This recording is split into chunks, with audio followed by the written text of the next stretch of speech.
7 युक्त्या एखाद्यावर प्रभाव पाडण्यासाठी वापरल्या जाऊ शकतात. हे जर तुमच्यावर कोणी वापरत असतील तर लगेच सावध व्हा.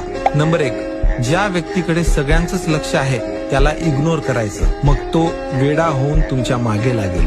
नंबर 2, प्रत्येक जोकवर हसू नका, याने तुम्ही खूप डेस्परेट आहात हे दिसून येईल.